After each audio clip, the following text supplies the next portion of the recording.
Di sini saya akan menjelaskan yang pertama tentang pengertian dari customer value.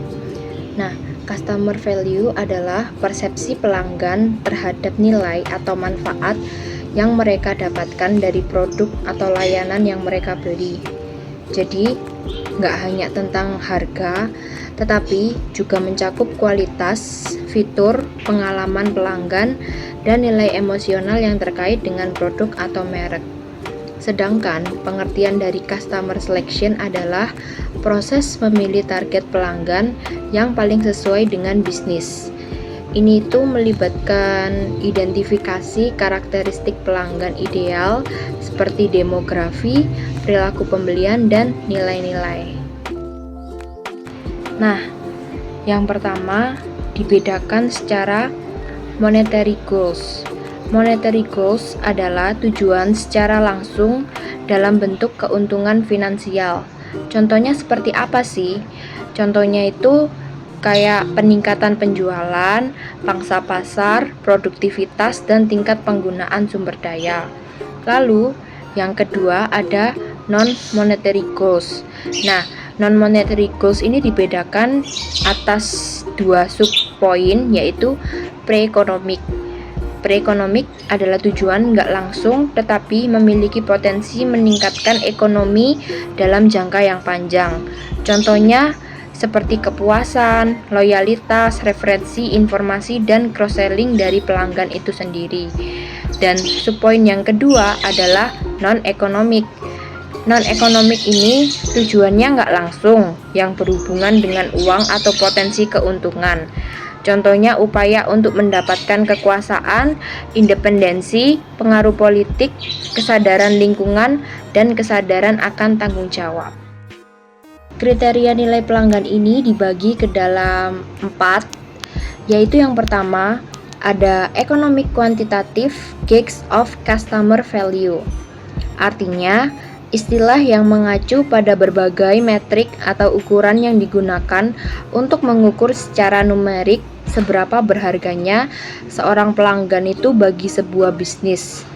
Dengan kata lain, metrik ini itu menunjukkan berapa banyak sih uang yang dihasilkan oleh setiap pelanggan dan berapa banyak sih yang harus diinvestasikan untuk mendapatkan pelanggan baru. Lalu, economic quantitative gauge of customer value ini dibagi ke dalam 3 subpoin, yaitu yang pertama adalah revenue analysis, yaitu metode yang digunakan untuk menghitung seberapa banyak pendapatan yang dihasilkan dari pelanggan. Subpoin yang kedua ada margin contribution of customer value, mengukur seberapa besar keuntungan yang dihasilkan oleh pelanggan setelah mengurangi biaya langsung dengan melayani pelanggan tersebut. Subpoin yang ketiga ada customer lifetime value, metode untuk memprediksi total nilai ekonomi yang dapat dihasilkan oleh seorang pelanggan selama hubungan bisnis berlangsung.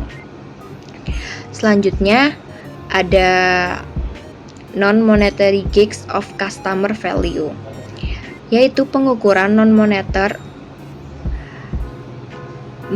yaitu metode untuk mengukur nilai yang diberikan pelanggan kepada bisnis tetapi tidak secara langsung terkait dengan uang. Nah, pengukuran non-moneter dan moneter sama-sama penting untuk memberikan gambaran yang komprehensif tentang nilai pelanggan. Dengan menggabungkan kedua jenis pengukuran ini, perusahaan dapat membuat keputusan yang lebih baik, meningkatkan kinerja, dan membangun bisnis yang berkelanjutan. Selanjutnya, bagian yang ketiga ada multidimensional approach to determining customer value, yaitu pendekatan multidimensi dalam menentukan nilai pelanggan. Adalah suatu metode yang melihat nilai pelanggan nggak hanya dari satu sudut pandang, tetapi dinilai dari berbagai aspek atau dimensi yang berbeda. Ini mengakui bahwa nilai pelanggan adalah suatu konsep yang kompleks dan tidak dapat diukur hanya dengan satu metrik saja. Misalnya, kayak sebuah perusahaan telekomunikasi dapat menggunakan pendekatan multidimensi untuk memahami nilai pelanggan. Mereka melihat tidak hanya nilai fungsional, seperti kecepatan internet dan kualitas panggilan, tetapi juga nilai sosial, seperti koneksi dengan teman dan keluarga melalui media sosial. Lalu ada nilai emosional, seperti kepercayaan pada merek, dan nilai kondisi, yaitu kebutuhan akan koneksi internet yang stabil saat bekerja dari rumah. Selanjutnya, yang keempat, ada practical application of different customer evaluation methods. Penerapan praktis berbagai metode evaluasi pelanggan, mengacu pada bagaimana perusahaan secara nyata menggunakan berbagai teknik dan alat untuk mengukur kepuasan, loyalitas, dan nilai pelanggan. Dengan kata lain, ini adalah penerapan teori ke dalam praktik sehari-hari bisnis. Contohnya, perusahaan e-commerce. Mereka menggunakan survei kepuasan pelanggan untuk mengetahui penyebab tingginya tingkat pengembalian barang dan kemudian melakukan perbaikan pada deskripsi produk. Contoh yang kedua pada perusahaan telekomunikasi, menggunakan NPS untuk mengidentifikasi pelanggan yang nggak puas dan menawarkan program loyalitas khusus untuk meningkatkan retensi. Demikian penjelasan materi dari saya tentang bab 4 customer value. Jika ada salah kata, saya mohon maaf. Wassalamualaikum warahmatullahi wabarakatuh dan selamat malam.